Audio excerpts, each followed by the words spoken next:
24 septembre, attention, calendrier économique, 16 heures, nous avons la confiance des consommateurs. On a vu avec le plan du jour d'hier que c'est vendredi que nous attendons les grosses annonces. Néanmoins, ces petits pools de volatilité vont nous permettre sans doute d'avoir un setup, c'est-à-dire une prise de liquidité temporelle et une impulsion qui nous laisse une imbalance. À 10 heures, elle est importante pour le DAX, mais sans plus pour les autres indices, le Forex et le Gold. Petit récap de la journée d'hier en M5, même si ce n'est pas notre unité d'entrée ni notre unité d'analyse, mais c'est pour s'appuyer sur ce récapitulatif pour rappeler les concepts évidemment et ce que l'on peut voir, ce que l'on cherche en temps réel. Vous vous rappelez que nous avions l'Asian pendant le plan du jour et on cherchait une prise de liquidité. On avait le plus bas de la veille en ligne de mire et ces petits équalos. Au-dessus de nous, c'est cette grosse imbalance avec ce point médian que nous attendions. Et regardez, les deux ont été touchés. Le prix a été balayé, structure de marché. D'ailleurs, il y a une vidéo aujourd'hui pour les débutants qui est sortie, la première d'une série de 3, qui va traiter de la structure, la liquidité et les imbalances pour vraiment comprendre la base avant de pouvoir aborder la stratégie. J'ai remarqué que j'ai beaucoup de questions, des gens qui sont perdus. Le concept leur paraît intéressant, mais ils savent pas vraiment de quoi on parle. Donc ça, c'est des vidéos vraiment de débutants pour les gens qui ne comprennent pas encore bien la structure SMC, la liquidité SMC et les imbalances concept ICT, lui aussi. Donc hier, pendant Londres, nous avons eu cette impulsion baissière. C'est d'ailleurs le seul trade de DAX que j'ai pris. J'ai fini ma journée après sur les US. On reviendra après sur l'entrée possible qu'il y avait ici, mais d'abord on va parler structure, niveau clé et liquidité temporelle. Cette liquidité a été prise. Voilà, vous le voyez, hein, c'est le plus bas de la veille. On a pris cette liquidité et on a eu une impulsion baissière qui a BOS ici, qui a cassé la structure. Et regardez sur quoi le prix retrace, sur quoi il vient s'appuyer sur le prix de New York Open. Il crée New York, bon, assez choppy, hein, c'était assez compliqué l'après-midi. C'est pour ça que j'étais sur les US. Mais regardez comme ce niveau est respecté. Si on prend ce trade-là, on met son stop sous le dernier lot et on met notre TP sur les niveaux qu'on a vus dans le plan hebdo d'hier et on s'en va, on se casse. Hein, on peut faire ça. Pourquoi ? Parce que la clé de tous les problèmes psychologiques qui nous empêchent encore de tenir nos trades ou qui peuvent nous empêcher de prendre des trades, parce que c'est les deux exemples que j'ai souvent dans les questions, c'est la confiance. On a confiance dans notre setup, on a confiance dans notre stratégie et on oublie nos problèmes. On sait que les statistiques sont avec nous, qu'on aura plus de TP que de stop loss, donc que nous serons rentables. Donc vous savez qu'en M1 pour entrer, il faut avoir le M15 sous les yeux. Donc là, je suis revenu en M15 et une fois le constat qu'on a pris l'Asian Low, qu'on a pris cette liquidité le plus bas de la veille et qu'on a eu cette impulsion baissière, on a créé quoi ? Une imbalance. Imbalance, encore une fois, c'est deux bougies. Imbalance composée de 3 bougies, celle du milieu étant le point de séparation entre la première et la troisième. Vous voyez, cette mèche-là et cette mèche-là ne correspondent pas. C'est notre imbalance M15. C'est là que nous allons chercher un retracement, que nous allons attendre pour rentrer et poursuivre notre hausse avec en ligne de mire l'Asian High, puis nos deux niveaux au-dessus. Une fois qu'on a notre M15 ici, on peut passer en M1 pour qui est notre unité d'entrée, je vous le rappelle, pour chercher un setup. Encore le setup, je vais revenir rapidement dessus, hein, c'est notre ADN, vous le savez. Le problème du setup, ce n'est pas ce qu'on cherche en lui-même, c'est où il est placé pour pouvoir entrer. Vous voyez qu'ici, on a carrément un gap, le prix était pressé d'aller chercher son niveau de liquidité, d'aller chercher tous les stops qu'il y avait en dessous ce niveau. Pourquoi ? Parce que c'était ce lot ici, hein. On avait ce reversal, on avait créé une liquidité et regardez, le prix a été le chercher. Donc, il était pressé, il nous a laissé ce gap. Dernière bougie haussière avant la baisse, on a ce breaker ici et le cours revient bien le chercher. Mais ce qui nous intéresse, nous, c'est notre M1 par rapport à notre M15. Vous vous rappelez qu'on a cette imbalance M15.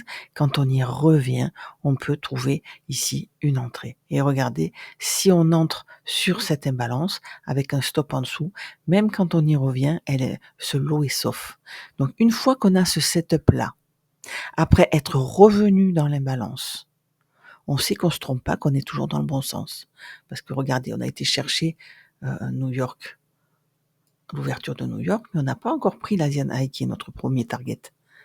Donc on peut rendre évidemment des partiels sur la liquidité interne, mais on a toujours quelque chose qui court ici. Et je dirais même plus que ça, une fois qu'on a un setup comme ça, on casse le lot.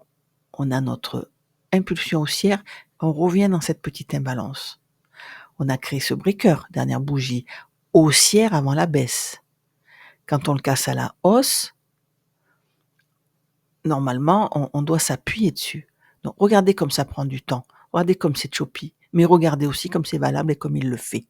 Il revient dans notre breaker ici.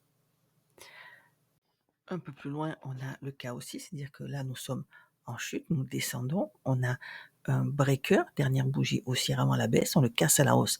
Il doit réagir dedans et nous sommes hors kill zone. Et regardez comme hors kill zone, les niveaux sont moins bien respectés. C'est pour ça que vous voulez trader à toutes les heures de la journée, mais à ce moment-là, sachez que hors kill zone, il faut être plus flexible. Qu'est-ce que le cours est venu chercher? Il est venu chercher ce market shift ici. Low, high, lower low. On a créé ce market shift. Une fois qu'on le recasse à la hausse, ça crée un support et résistance. Il se conduit comme tel, c'est-à-dire que on le casse, on s'appuie dessus pour partir et regardez ce qu'il vient chercher. Donc, on n'a pas tout à fait la même approche quand on trade hors kill zone et pendant les kill zones où on voit que les niveaux sont beaucoup mieux respectés. Donc encore le weekly, vous avez l'habitude maintenant de la bannière avec tous les petits concepts, toutes les petits pense-bêtes qui sont en haut de mon écran. Donc aujourd'hui, cette bougie weekly n'a que 2 jours. Encore une fois, elle ne ressemblera pas à ça à la fin de la semaine. On va chercher des niveaux. On a ouverture au prix de clôture. On s'est enfoncé dans le corps de la bougie sans réussir à clôturer en dessous. Et nous avons cette impulsion baissière. Vous vous rappelez qu'on a noté le point médian de cette mèche. Ici, c'est les 50, c'est la ligne rouge foncée. Et pour l'instant, nous sommes au-dessus, nous sommes haussiers. Voilà, nous sommes aussi jusqu'au bout, mais on va regarder là en H4, la fractale du weekly. On a déjà pris le plus haut d'hier. Quand on le prend très tôt, c'est un signe de continuation. En H4, ce que je veux voir, moi, cette bougie n'a que 20 minutes d'existence. Celle-là, la dernière, je veux voir si elle me laisse une imbalance haussière ou pas. C'est toujours bon signe quand on casse un niveau et qu'on laisse une imbalance avec une impulsion. C'est toujours un bon signe pour la continuation. Si elle le fait, donc évidemment, au-dessus de nous, la liquidité externe, c'est les 19 044 sur ce compte-là. Je suis sur Capital comme ce ne sont pas des futurs. Pourquoi je ne fais pas l'analyse sur futurs? Parce que tout simplement, il n'y a pas d'Asian pour notre stratégie, c'est un petit peu bancal. Néanmoins, c'est quand même des niveaux que je regarde quand on prend au moment de prise de liquidité. Parfois, sur futures, on prend la liquidité, mais sur CFD, leur pâle copie distribuée par les brokers, ben, ils pipotent un peu et c'est pas toujours pris. Donc, vraiment, c'est bien d'avoir les futures pour ce genre de choses, les prises de liquidité. Ensuite, pour notre stratégie, il me faut les heures synthétiques, les heures hors heures régulières. Donc, au-dessus de nous, on peut voir qu'on est en H4 connecté. On n'a pas d'imbalance. Toutes ces bougies sont connectées par les mèches et nous sommes au-dessus. Donc, cette impulsion haussière a quel but? Sans doute d'aller chercher une liquidité. On voit que c'est le niveau mensuel que nous avons pris. On l'a déjà pris une première fois sans réussir à clôturer au-dessus le 24 septembre. Et nous avons ici là, le 3 septembre, pardon, et nous avons ici clôturé au-dessus le 19. Donc nous sommes en tendance haussière, nous avons retracé, et en retraçant, qu'est-ce qu'on a laissé comme trace derrière nous? On a laissé le plus bas d'hier. Vous voyez qu'on a quand on a cassé ce haut, on a créé ce bas, on a quand même clôturé en dessous. Donc cette prise de liquidité est peut-être un petit piège. On peut avoir encore de la liquidité interne. Nous, entre ce haut et ce bas ici, nous avons la liquidité interne, nous sommes repassés en premium. Le prix peut très bien aller, nous sommes en H4, chercher une imbalance M15, retracer en discount et comme ça, travailler encore le prix avant de poursuivre la hausse ou pas. Ce qu'on peut voir, c'est que ce haut ici a été cassé et qu'on a eu un reversal baissier. On a fermé cette imbalance haussière. Donc nous sommes haussiers, nous sommes en retracement haussier à surveiller les POI en M15. Alors ne vous perdez pas dans ces retracements, hein. Encore une fois, 2 unités de temps suffisent pour trader. Là, je vous fais l'analyse vraiment de A à Z en utilisant toutes les unités de temps, mais vous avez vu qu'en fractal, 2 unités de temps suffisent. D'ailleurs, j'y reviendrai dans une des 3 vidéos de formation concernant les 3 concepts évoqués en début de vidéo que je suis en train de vous faire. Donc regardez, en M15, on a déjà pris le plus haut d'hier et on a cette impulsion haussière qui nous laisse une imbalance. Où a-t-on réagi pour le moment? pour le moment, nous avons créé ces équal high ici. Regardez si on agrandit, on a une imbalance à ce niveau-là. Imbalance, je vous rappelle, c'est composé de 3 bougies, dont la bougie du milieu manque de connexion entre la 1 et la 3. Modèle teneur de marché, on avait ce reversal ici, nos 2 ranges et notre reversal qui a pris un peu de temps. C'était normal, c'était l'Asian, c'était la nuit, c'était hors kill zone.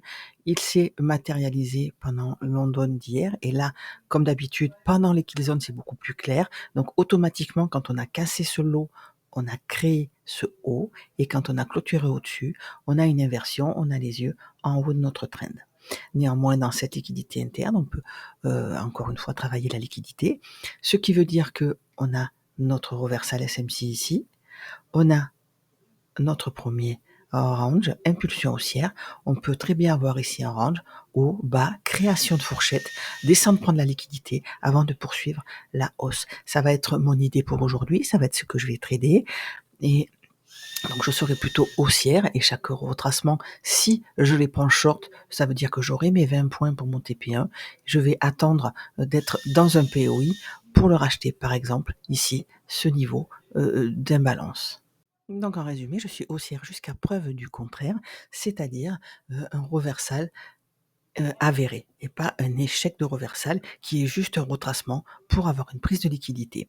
Je vais attendre 8h30, c'est dans 3 minutes pour tracer mon prix de 8h30. Vous voyez qu'il va être très éloigné de l'ouverture de New York. Donc si on est haussier, il peut s'appuyer dessus sans avoir besoin d'aller chercher New York. Maintenant, si on le casse à la baisse, ce prix de 8h30, qui est une liquidité temporelle, c'est toujours difficile à dire pour moi, on peut remonter, s'appuyer dessus pour le shorter. Voilà mon plan du jour. Évidemment, jusqu'au 19 047, le plus haut historique, le plus haut mensuel, le plus haut hebdomadaire. Une fois arrivé là, évidemment, c'est à prendre avec des pincettes. On peut très bien avoir une réaction juste en dessous, repasser en discount, le casser ensuite. Nous pouvons aussi le casser violemment, nous appuyer dessus pour remonter. Voilà les scénarios. C'est pour ça qu'on attend un reversal ou un échec de reversal. Il ne faut pas être pressé de rentrer et avoir un setup bien clair. Ne gaspillons pas notre argent dans de la liquidité interne, comme on l'a vu. Si on repasse en M15, on l'a vu, ce reversal a pris beaucoup de temps. Donc, tant qu'on est dans la liquidité interne, on ne choisit pas. Nous, la seule chose qu'on peut maîtriser, c'est notre money management et notre risque.